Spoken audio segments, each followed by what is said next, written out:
It was a cold, gray October morning in London. The sky looked like wet wool. The air was damp and chilly. Tourists gathered outside Buckingham Palace, holding phones, sipping coffee, and waiting for the famous changing of the guard. Among the guards standing in red coats and tall black hats was one man who looked different. His name was Nathaniel Harrow. He stood perfectly still, like a statue. But if anyone looked closely, they would see something unusual about him. Half of his face looked normal. The other half was covered in deep, shiny scars. His skin looked like melted wax or burned plastic. It started below his eye and went down his cheek and neck.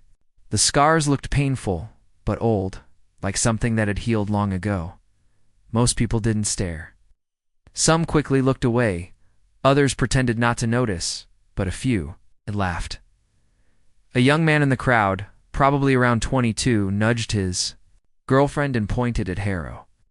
"Oi," he said loudly. "Did someone forget to iron that guy's face?" His girlfriend giggled. "God, that's awful. Don't they have standards?" A few other people heard the joke. Some laughed. Looked uncomfortable but didn't say anything. "He looks like he stuck his head in a deep fryer." The young man said, "Maybe that's why they wear those big hats," the girl replied, laughing again. "To hide the damaged goods." The laughter grew. A group of tourists began whispering and pointing. One girl held up her phone to take a video. "Imagine having to stand there all day looking like that," she said. "Poor guy probably wishes he died instead." More laughter, more jokes. Some people moved away, embarrassed. But others stayed, entertained by the cruel comments. Nathaniel Harrow didn't move. His eyes stayed forward. His body didn't flinch. His mouth stayed shut.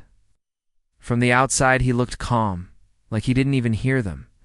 But inside, he heard every word. He had heard it all before. The uniform made him a target. The scars made it worse. Some people saw the uniform and thought of honor. Others saw the scars and only thought of horror. But Harrow stood his post, just like he always did. Behind the laughing tourists, an older man watched in silence. His name was Gerald Whitlow. He was 71 years old. His hair was gray, cut short like he had never left the army. His back was straight and his hands rested. Behind him, like a soldier on parade, Gerald Whitlow had been a royal engineer. He'd served in Afghanistan, Iraq, and other places he still didn't talk about. He came to the palace often. It reminded him of discipline, respect, and tradition. But today something felt different. He watched the scarred guard with sharp eyes. Something about the man's posture felt familiar. The way he stood, the calm, still strength. It reminded Whitlow of men he used to serve with. Men who had seen too much, but stood strong anyway. Then it happened.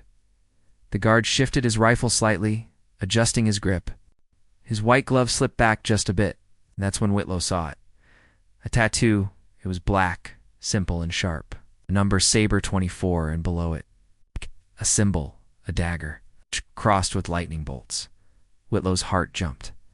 That wasn't just any tattoo. That was the mark of a special unit. A unit that most people didn't even know existed. A unit that wasn't supposed to survive. His nephew James had told him about them. He had written letters from Afghanistan. Letters full of fear, awe, and respect. Awe. He called them legends. He said they could walk through bomb fields and somehow come out alive. They were the ones who walked first into danger, so others wouldn't have to, and now. One of them, one of those legends, stood right in front of Whitlow, being laughed. At bytourist.Gerald, Whitlow's fists clenched. His jaw tightened. The laughter behind him grew louder, but he didn't hear it. Anymore, he only saw the tattoo, and he knew. This was not a man to laugh at. This was a man who had lived through hell and still came back. A ghost from the battlefield. Now standing silent in a place of peace, Gerald Whitlow took a breath and stepped forward. The crowd was growing. More tourists were arriving with cameras and phones. Laughter still hung in the air, sharp and cruel. Some people had no idea what was happening. Others had heard the jokes and were too curious to walk away. But Gerald Whitlow couldn't look away. He wasn't laughing. He wasn't smiling. He was staring at the scarred guardsman Nathaniel Harrow like he had just seen a ghost. His heart was beating faster now. That tattoo, he couldn't forget it. Saber 24, a number. That meant life and death. A number that meant danger, courage, and loss. The black ink hidden under the glove wasn't for decoration. It was a symbol, one only a few people would ever understand. Gerald had served in war zones. He had seen what real fear looked like. He had known brave men, and he had buried too many of them. His nephew James had written to him about that same unit. He had spoken about men who walked through minefields when no one else would. Men who didn't just fight, they led others through death and fire. James had written about one man in Particula, quiet one, a K-soldier, with eyes like steel and the instincts of a ghost. He never bragged. He never spoke much.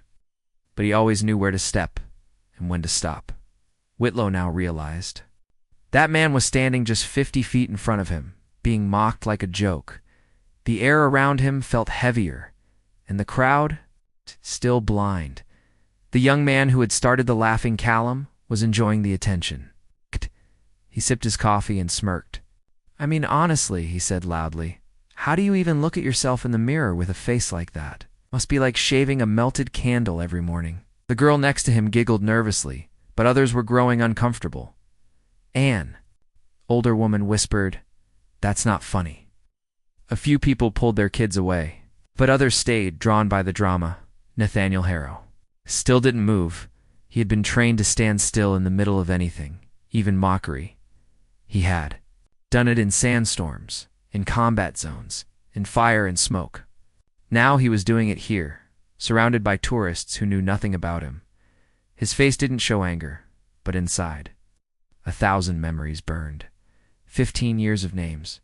Friends who didn't come home, roads covered in IEDs, screams, smoke, blood. He stood for 2 hours every day and said nothing. It was the easiest part of his life now. But Gerald Whitlow had seen enough. He stood slowly from the bench, his back still straight after all these years, his face hard like stone. He wasn't going to sit there and watch people laugh at a man like Harrow, not anymore. He moved through the crowd, without a word. No one noticed him at first. It's just another old man. But as he neared the rope that separated the crowd from the guards, people began to look. Something about the way he walked made people step aside, like they knew deep down that this man was different. 2 palace security officers saw him too. They started moving toward him, but then stopped. Watched carefully, unsure of what this older man was about to do. Gerald Whitlow ducked under the rope barrier. His steps were smooth and sure. He stopped about 3 feet from Harrow. He didn't shout. He didn't wave. He just stood there and said, clearly 24. It wasn't a question. It was a message, a code between soldiers. Nathaniel Harrow didn't turn his head. But something in his body changed, just slightly. A small shift, tiny breath. He heard the voice. He knew the tone. "Yes, sir," Harrow said quietly. His voice didn't carry far, just far enough for Whitlow to hear. And in that one short answer, everything changed. The man in the red coat with the scarred face was no longer just a guard, no longer just a figure to be laughed at. He was a soldier, a survivor, a legend. And someone had finally seen him for what he truly was. The crowd kept laughing, but the scarred guard didn't move. Callum stood in front of the rope barrier, still enjoying the attention. He sipped his coffee, grinning, like he was performing on a stage. His girlfriend looked a little nervous now, but she didn't stop him. Behind them, other tourists watched. Some were laughing quietly. Others looked uncomfortable but stayed anyway. Phones were out. Cameras were flashing. Everyone wanted to capture a photo of the strange-looking guard. No one cared to ask who he really was, but someone already knew. Gerald Whitlow stood just a few feet from Nathaniel Harrow, the guard with the scars. His voice had just spoken the number 24, and Harrow had replied softly, "Yes, sir." That moment passed like a quiet thunder. It didn't make noise, but something changed. 2 men, standing in a sea of strangers, shared something only soldiers could understand. Whitlow didn't look away. He stood tall, then he spoke. Again, his voice low and steady. Route clearance? Harrow gave a tiny nod. Helmand Province. Forward reconnaissance. The words were short, calm, but they told a long, painful story. Whitlow's breath caught in his chest. That confirmed it. This man had been part of one of the most dangerous missions in modern war. He wasn't just a guard. It was Sabre 24 Sabre. 24? A special route clearance unit from the Special Reconnaissance Regiment? These were the men who walked ahead of everyone, looking for bombs before anyone else stepped on them. They risked their lives every day to keep others safe. Whitlow's nephew, James, had written about Sabre 24 in his letters. He called them ghosts. He said they had a strange ability to find death before it found them. And now, one of them stood here being laughed at by people who had no idea who he was. Whitlow spoke again, this time with pain in his voice. "My nephew, James Whitlow," he said. "Corporal. Sabre 22, attached to your unit for his final deployment." For the first time, Harrow's jaw moved. Just a little. James Whitlow, a name that carried weight. The voice was quiet but clear. Good soldier, solid under pressure. Gerald nodded. His voice grew heavy. He didn't make it home. There was a long silence. "No, sir," Harrow replied. Should have been me instead."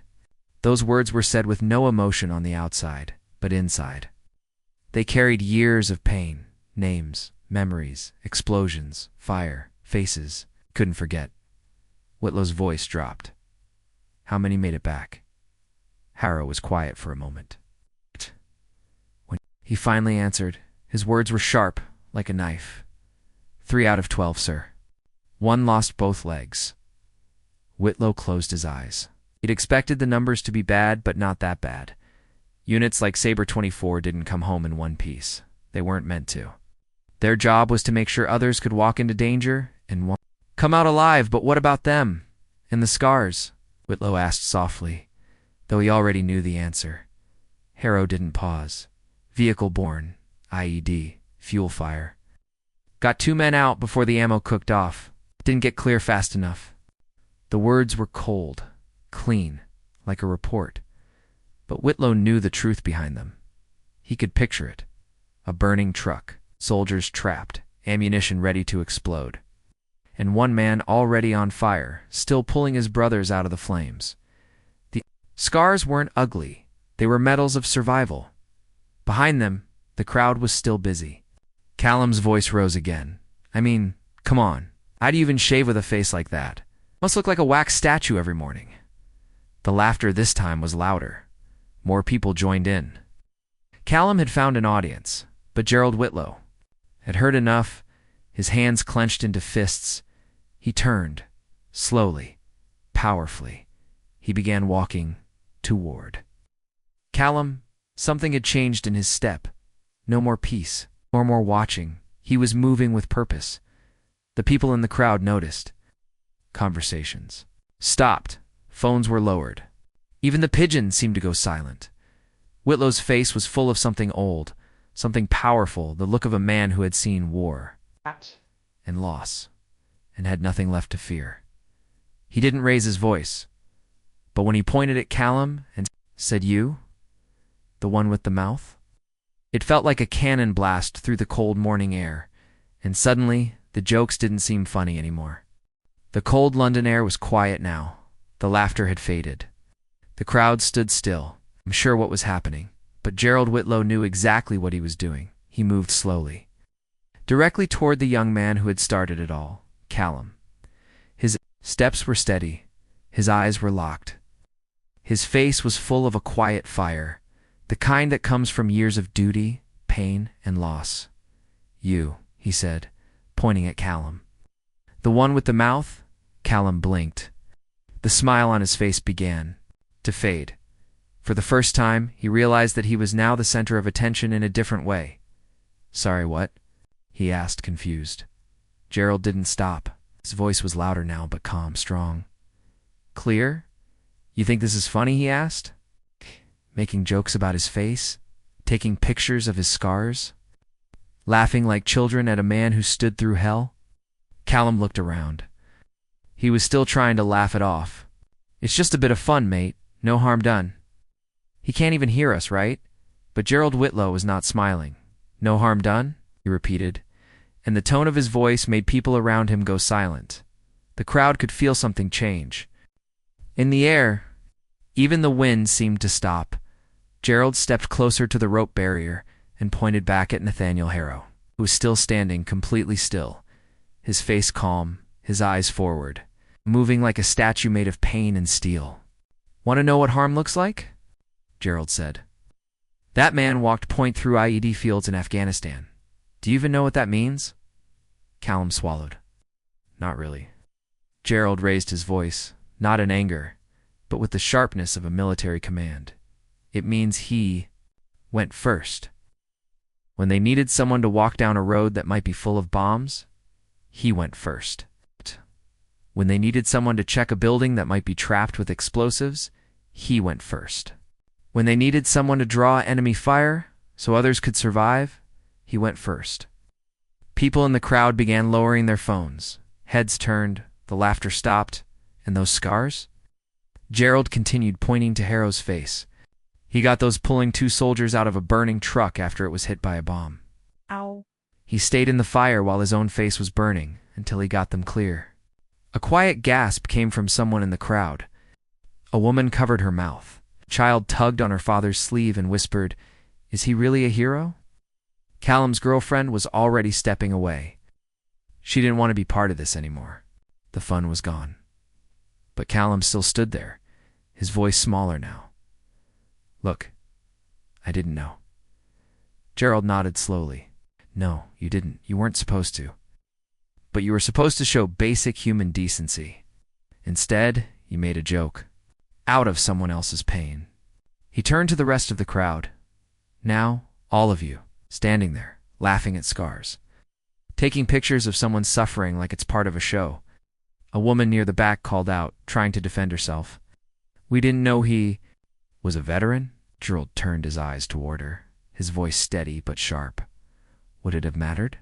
He asked if he'd been burned in a house fire, if he'd been in a car crash, if he had survived a plane crash. Would that make his scars easier for you to understand? Would his pain have been more real to you?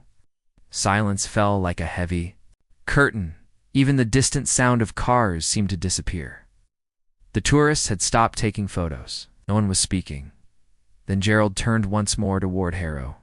His voice softened, but it still carried across the square. "I knew your unit," he said. "Royal Engineers, attached to the Special Reconnaissance Regiment, counter-IED operations, route clearance." For the first time, Harrow's eyes moved. Just slightly, but it was enough. He had heard, understood. Gerald kept going saber. 24 held the northern route to Fob Wellington for 3 months. They cleared more bombs than any other unit in that area. Lost more men too, but they kept going back, because someone had to. His voice cracked slightly. "My nephew James Whitlow was Sabre 22. Attached to your team, he wrote about you. Said you were the best he'd ever seen. Said you saved lives just by knowing where not to step." A long silence followed. No. One moved. Then, slowly, one man near the front began to clap. Then another, and another. The quiet applause spread across the square like a slow wave of respect. And finally, Harrow was seen. Not as the man with a burned face, but as the man who went first so others could live,